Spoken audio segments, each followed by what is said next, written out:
हमारे बीच मौजूद हैं ब्रजेश जाटव जी, जो कि उत्तर प्रदेश के कद्दावर नेता जनपद के नहीं। जैसे जानकारी ली या पहले आपने देखा होगा 2017 के आम चुनाव में स्टार प्रचारक भी बनाए गए थे। साथ ही उनकी पत्नी अब जिला पंचायत जो खक्सी सीट है, यहाँ से जिला पंचायत सदस्य पद के लिए प्रबल दावेदार हैं और अधिकृत की गई हैं बसपा से चुनाव लड़ रहे हैं, जो कि काफ़ी धूप थी उसके बाद भी देख रहे हैं जो जनपद के प्रत्याशी हैं घाम भी उनके धूप पैर नहीं थाम पा रही है। दोपहर की धूप में निकल पड़ते हैं चुनाव प्रचार के लिए। 2 मिनट मुलाकात की, किसी घर में बैठे थे, आए थे प्रचार के लिए और कुछ सवाल रहेंगे और बात भी करेंगे। साथ ही शिक्षा से लेकर जीवन तक और किन मुद्दों को लेकर चुनाव लड़ रहे हैं और क्या परेशानी आ रही है। साथ ही ग्रामीण देखा जाता है जैसे सत्ता में वो नहीं है, दूसरी पार्टी है, उनके प्रत्याशी होंगे तो जो ग्रामीण हैं क्या उनके सामने मांगे रख रहे हैं, कई सवाल रहेंगे। तो नेताजी पहले तो हमारे चैनल पर आपको बहुत बहुत स्वागत है। धन्यवाद धन्यवाद। छोटा सवाल पहले यही शुरुआत करते हैं कि किन मुद्दों को लेकर आप चुनाव में उतरे हैं। सबसे पहले मुद्दा यहाँ, जैसे कि हम क्षेत्र में घूम रहे हैं, तो मैंने जनसंपर्क से जिस दिन से भी शुरू किया, तो यहाँ की जनता का सबसे बड़ा दुखद घटना उन्होंने ये बताई है कि यहाँ जो भी आज दिन तक जिला पंचायत मेंबर हो, चाहे ब्लॉक प्रमुख हो, इस क्षेत्र के जो भी लोग हैं केवल वोट लेने के बाद दोबारा कभी भी जनता के बीच में नहीं आते। ये बड़ी समस्या है। तो क्योंकि पब्लिक और जनता ये चाहती है कि हम जिसको नेता बना रहे हैं वो हमारे बीच में उसका कम से कम आना जाना रहे, ये उनकी बड़ी मांग है। उसके बाद भी फिर भी देखा तो एक जैसे आज हम गंगथरा गांव में है, यहाँ से लगा हुआ गांव एक बरौरा है। बरौरा में जून के ये अप्रैल का माह चल रहा है और एक ऐसी गली है वहाँ जहाँ घुटनों से ऊपर पानी भरा हुआ है। बच्चे, महिलाएं, किसान, मतलब वहाँ से निकलना उनके लिए रास्ता इतनी खराब रास्ता है कि मैं गया तो मुझको भी संभल संभल के वहाँ निकलना। तो लोगों ने बताया है कि एक गांव नहीं है बरौरा, एक रानीपुरा भी गांव एक ऐसा है जहाँ पे उस गांव को आज तक किसी भी नेता ने लिंक नहीं किया कि वो मेन रोड से गांव लिंक है। वहाँ समस्या क्या होती है कि वहाँ जब भी कभी शादी होती है या जब भी कोई अगर रात में अगर कोई महिला बीमार हो जाए, कोई बच्चा बीमार हो जाए, तो उसे मुख्यालय ले जाने में बड़ी समस्या है आज के दिन में। और बरसात में तो वहाँ कोई व्यक्ति जा ही नहीं सकता क्योंकि चारों तरफ वो गांव झमाझम हो जाता पानी से। ये समस्याएं कई गाँव की। यहाँ विकास के नाम पे बिल्कुल जीरो है। लोग यहाँ परेशान हैं। और जो इसके पहले जनप्रतिनिधि थे वो समाजवादी पार्टी से थे, तो उनका केवल एक ही प्रोग्राम है कि उन्हें वोट लेके यहाँ से निकल जाना। 5 साल में दोबारा चुनाव आया तो लोगों ने बताया मुझे कि वो तो सीधे वोट मांगने आते, इससे पहले उनका आना यहाँ संपर्क लोगों से नहीं रहता। जैसे आपने कहा समाजवादी पार्टी से सदस्य थे, आरोप लगाया लोगों ने आते नहीं हैं, सिर्फ वोट मांगने आते हैं। कद्दावर नेता बताए गए हैं वो, उनकी जब जानकारी करी लगभग 11 चुनाव उन्होंने लड़े हैं, नहीं आ रहे और साथ ही एक सत्ता पक्ष पे भी प्रत्याशी वो भी। आपके सामने काफी परेशानियां हैं, उनके ऊपर एक आरोप और भी लगता है सिर्फ वोट मांगने और साथ ही कि अपना विकास करा उन्होंने क्षेत्र का नहीं। कई कठिनाइयां हैं, उन कठिनाइयों के साथ जो आरोप लगा उस पर क्या कहेंगे। सही जो आरोप लगा है वो यथार्थ सत्य है। क्योंकि कोई उनका गुलाब धर्मशाला जैसे आपको बताया, लोगों ने तो सही बताया कि उन्होंने केवल अपना विकास किया है, जनता का विकास नहीं किया है। ये यथार्थ सत्य है, इसमें कहीं कोई छुपा नहीं है। जनता तराही तराही मर रही है। हम देखते हैं कहीं कोई पानी की समस्या है, किसी की नाली की समस्या है, किसी की तिरंगा की समस्या है। ये समस्या है, हर गांव में समस्या है, क्योंकि यहाँ विकास के नाम पे कोई काम ही नहीं हुआ है। ये यथार्थ सत्य जनता बोल रही है। हम क्षेत्र में जाते हैं तो लोग मुझे भी कभी कभी बोल देते हैं कि ऐसे ही नेता वो थे, वो 5 साल नहीं आए, आप भी ऐसा नहीं कर रहा।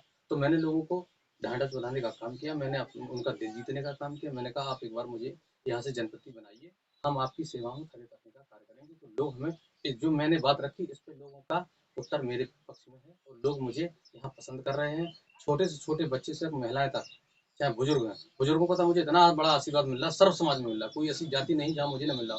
लोग मुझे बुलाते हैं, जैसे हम गाँव से निकल जाते हैं तो फिर बोलते हैं कि नहीं वो डॉक्टर साहब को भेजो, ब्रजेश जाटव को, उनसे मुझे मिलना है। वो उनकी बहुत अच्छी लोग तारीफ कर रहे हैं। और हमारे हमें लोगों में विश्वास है कि जैसे लोग तारीफ कर रहे हैं, 26 तारीख को वो उसी तरीके से वोट डालने का कार्य करेंगे। ये मुझे पूर्ण विश्वास आपने कहा लोग तो उनसे कह रहे हैं कि वो आते नहीं है, काम नहीं कराते। साथ ही ऐसे सामने आप जिनसे चुनाव लड़ने जा रहे हैं, 11 बार चुनाव लड़े हैं, पहले ही बता चुके हैं, साथ ही सत्ताधारी भी हैं। किन समस्याओं को और समस्या आ रही हैं उनका समाधान कैसे कर रहे हैं, कैसे भरोसा दिला रहे हैं कि हम जीत के काम करेंगे, वादे नहीं उनके जैसे नहीं है। एक बार चुनाव मांगने वोट मांगने आए चुनाव में, फिर दोबारा आए नहीं, कैसे भरोसा दिला रहे हैं जनता को, है। रणनीति क्या बना रहे हैं। रणनीति तो खास तौर से ये है कि जनता ने ये मुझसे भी कहा लास्ट में कि आप वादे नहीं, केवल आप 5 साल में 5 चक्कर लगा देना, ये भी लोगों का कहना है। वो कह रहे हैं मुझे तो केवल नेता की यहाँ मेरे क्षेत्र में केवल प्रेजेंट ही रहे, हम उसी से संतुष्ट हैं। और मैंने जब उनसे कहा है कि आप मुझे जिता के भेजिए, और हमने जो उनकी बीच में बात रखी, तो उन्होंने इस बात का मुझे विश्वास दिलाया कि हम आपकी बात से संतुष्ट हैं, आप पढ़े लिखे व्यक्ति हैं। और मैंने ये भी कहा, अगर मैं बीएमएस डॉक्टर हूँ, अगर मुझे पैसे ही कमाना होता तो मैं घर पे बैठ के क्लिनिक चलाता, नहीं मेरी कहीं ना कहीं पोस्टिंग हो जाती। लेकिन मैंने अगर नौकरी छोड़ के ये निर्णय लिया है कि हम जनता के बीच में रहेंगे, तो हमारे जो यहाँ के जनता है, वो मुझ पे इसलिए विश्वास कर रही है कि आपने त्याग किया है और आप जनता के लिए काम कर रहे हैं, तो अवश्य कुछ ना कुछ आप हट के काम करेंगे। ये उनके दिल में बात पहुंच चुकी है, इसलिए वो हम पे विश्वास करते गाँव में निकले हैं, सड़कों में निकले हैं, देखा जाता है लोग आरोप लगाते हैं कहीं आवास नहीं मिले, शौचालय नहीं मिले, सड़कें नहीं डली हैं, कचरा नहीं डला है। क्या मानते हैं कि बुंदेलखंड के गाँव या बुंदेलखंड पूरा ही आज भी पिछड़ा हुआ है? इसके लिए कौन ज़िम्मेदार है? क्या ये प्रधान, ये सरकार है? नहीं, देखो, गांव स्तर पे तो कहीं ना कहीं सरकार की जो भी व्यवस्थाएं होती है वो ग्रामीण स्तर तक पहुंच जाए, तो उसमें मुख्य भूमिका प्रधान की रहती है। अब सरकार की क्या योजना है, किस योजना पे सरकार चल रही है? सरकार तो कह रही है कि हमने सबको इस समय जो वर्तमान सरकार है, वो कह रही है कि मैंने तो गांव गांव शौचालय दे दिया है। जब पेट में आटा नहीं है तो शौचालय के लोग क्या करेंगे? खाने के लिए पहले तो लोगों को भोजन पानी की व्यवस्था तो कराए सरकार।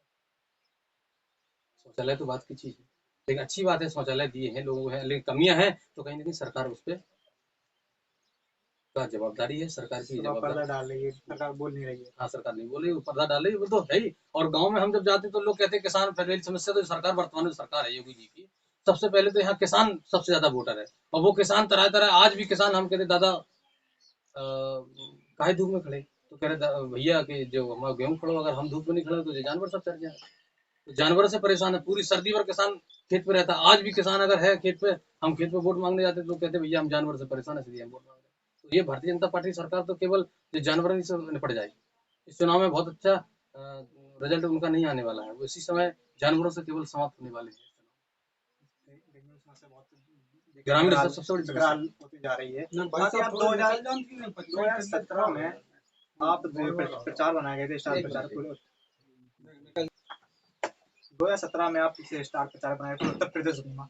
इस पंचायत चुनाव को छोटा चुनाव देखा जाता है, जो कि ज़्यादातर हमने लोगों की राय ली, जाति समीकरण में चुनाव बताते हैं। किस नज़रिए से देखते हैं? जाति समीकरण के लिए सबसे बड़ी संख्या में जहां हम बहुजन समाज पार्टी से प्रत्याशी हैं, तो सबसे बड़ी संख्या में जो हमारा जाटव समाज है, बड़ी संख्या में, सबसे सबसे बड़ी संख्या में तादाद में केवल जाटव समाज। और जाटव समाज बहुजन समाज पार्टी से ताल्लुक रखता है, बहुजन समाज पार्टी का वोट सबसे बड़ा वोट, क्योंकि माना जाता है। और यहाँ हमारा समाज मेरे साथ 90% बहुजन समाज पार्टी के साथ है, क्योंकि बहुजन समाज पार्टी यहाँ चुनाव लड़ रही है। डॉक्टर ब्रजेश जाटव तो केवल प्रत्याशी है, और बहुजन समाज पार्टी का एक एक कार्यकर्ता एड़ी चोटी का यहाँ पूरा जोर लगा रहा है। एक एक कार्यकर्ता हमारे साथ, हर गांव के लोग बैठे हुए हैं, ये खसीस से बैठे हुए हैं, और इधर लड़ियापुरा से हैं, इधर गंगथरे से हैं, खैरार से हैं, केवलारी से हैं, तीतरा से हैं, हर गांव की हमारे साथ कार्यकर्ता घूम रहे हैं। पूरे तन मन धन से मुझे चुनाव लड़ाने में पूरा मेहनत कस लगा रहे हैं। और मुझे यहाँ से, मुझे ये उम्मीद भी है कि हमारे कार्यकर्ता मुझे यहाँ से चुनाव जिता कर भेजने का भी कार्य करेंगे। छोटा सवाल आपके जीवन से रहता है, आप डॉक्टर हैं, से पहले ही बता चुके हैं, नौकरी भी कर सकते हैं। राजनीति की ओर आकर्षित कैसे हुए और किन पदों के साथ शुरुआत की थी? मैं सबसे पहले 2014 में, उसके पहले मैं 2010 से मैं सेक्टर पदाधिकारी सेक्टर बूथ का पदाधिकारी बना। मैं अपने जीवन में जब शिक्षा ग्रहण कर रहा था, मैं इंटर का स्टूडेंट था, तब से लेके अब तक मैंने सेक्टर कमेटी में भी काम किया।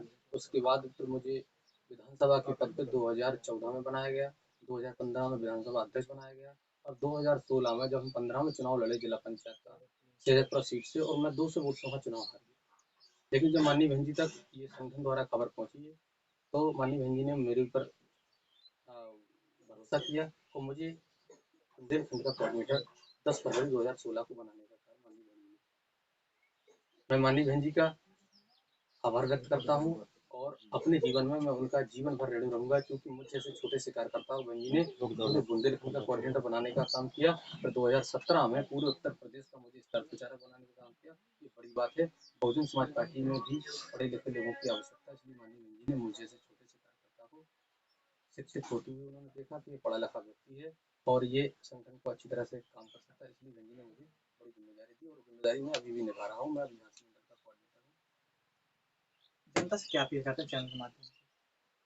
मैं जनता से ये अपील कर रहा हूँ कि यहाँ जिस प्रकार से जिन नेताओं ने यहाँ धोखा देने का कार्य किया और जनता को लूटने का काम किया, जनता को विश्वास को कम करने का काम किया, मैं जनता से हाथ जोड़ के इस बात का निवेदन करता हूँ कि अगर आप लोगों ने मुझे यहाँ चुन लिया तो मैं यहाँ इतिहास बदलने का कार्य करेंगे।